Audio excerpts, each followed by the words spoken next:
And today at the birdhouse, and actually tomorrow too, all weekend long, we are having our jigsaw puzzle swap, which has been very, very popular. So if you have a whole bunch of jigsaw puzzles you don't know what to do with, you can absolutely come on in and you can drop some off and take some with you. And we've got a whole bunch here. We've got a whole big stockpile for you to choose from. So we've got that going on all weekend long. We also have been starting to plan a lot of events here. So those are being added to our website right now as we speak. So we've got a whole big list of events that is coming up this year with even more yet to be planned. We'll have Wild Wings here. We will have a group called Wildlife Rock Stars who'll bring animals in. We've got bird walks. We've got talks scheduled. We'll be having author events. So we're going to have a really big calendar of events here this year, bigger than ever before. So we're excited about that as well.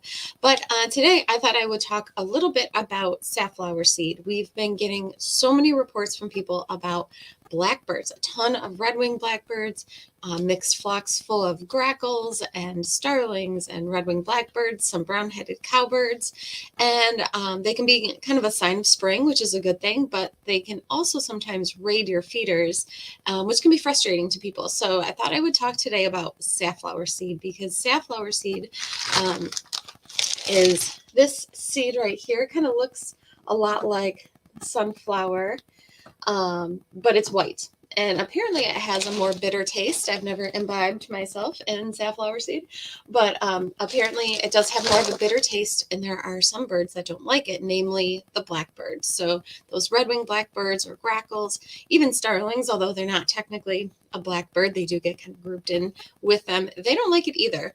And squirrels tend not to like it too. So it can be a really popular seed, especially this time of the year as the blackbirds are coming in and they're raiding feeders.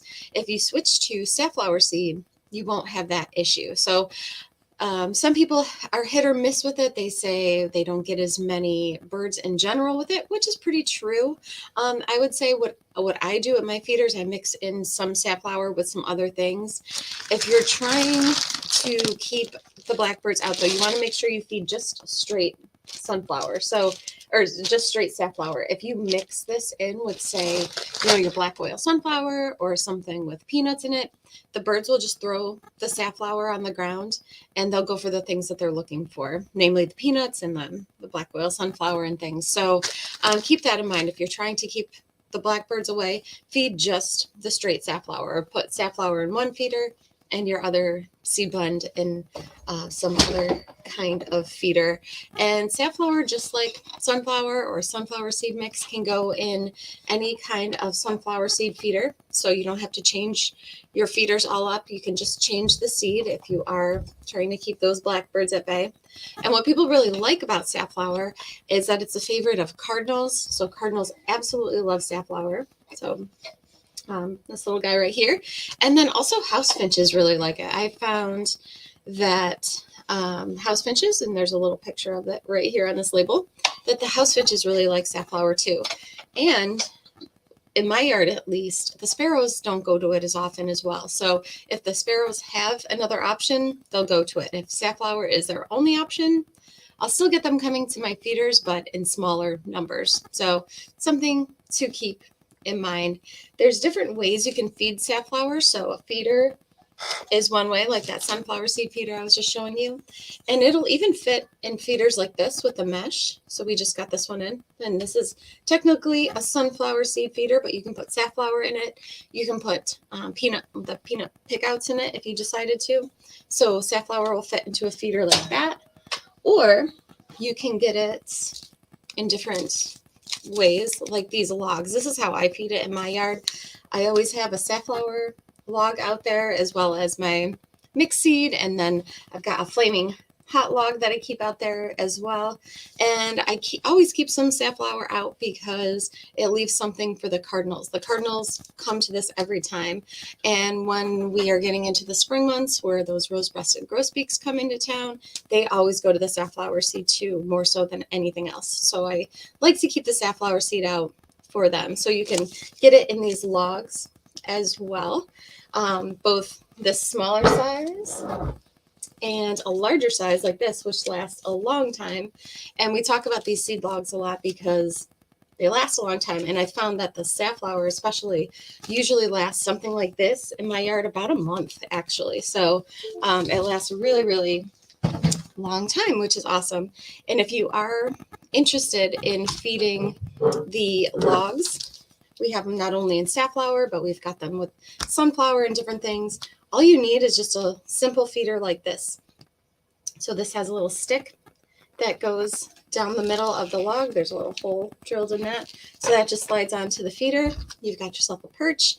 And what I like about this one specifically is there's a little hook on the bottom, so you can hook another feeder from it too. So in my yard, I've got two of these, one hanging from the other, and I've got the Flaming Hot Feast log on top, and then I've got the safflower. So the Cardinals absolutely love it. And I've been getting the blackbirds and the starlings coming to my other feeders, but not so much the safflower, which is great. And another thing to keep in mind if you are trying to keep the blackbirds out is we do have safflower also in these suet square shapes, so you can replace your suet with the safflower in that form if you decide to. Or there's upside down suet feeders as well. And the idea with upside down suet feeders is the birds will have to cling to the underside of this in order to feed. And it's hard for the blackbirds to do it. So woodpeckers can do it. The nuthatches and the titmice and the chickadees, they have no problem clinging to the bottom of this, but it can be hard for blackbirds to do that. So that's another way to keep them out of your feeders if they're coming to your suet feeders. And finally, I thought I should mention too, but it has nothing to do with safflower. I put out some of these. We've been having these on special, these pine cones here at the store. We've been having them buy one, get one free. And I've been getting so many juncos coming to this, which is a lot of fun. They've got a lot of millet on them.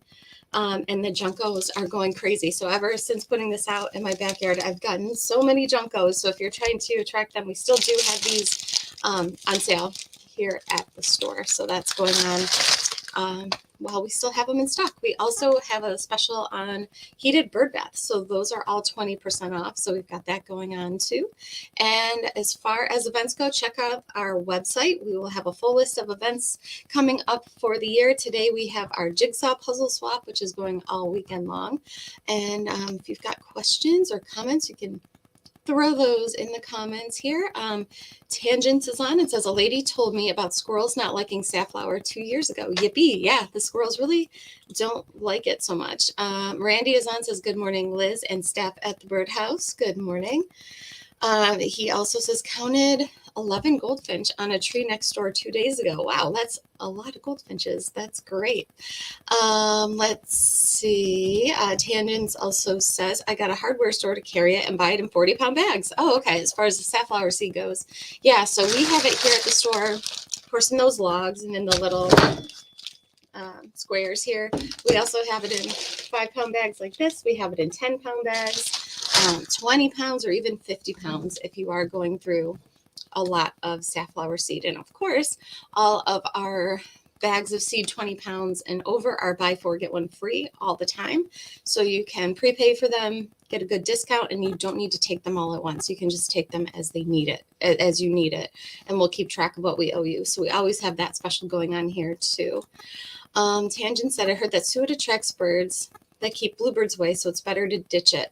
Possibly. You can always keep your suet feeders and your seed feeders separate from your bluebird things.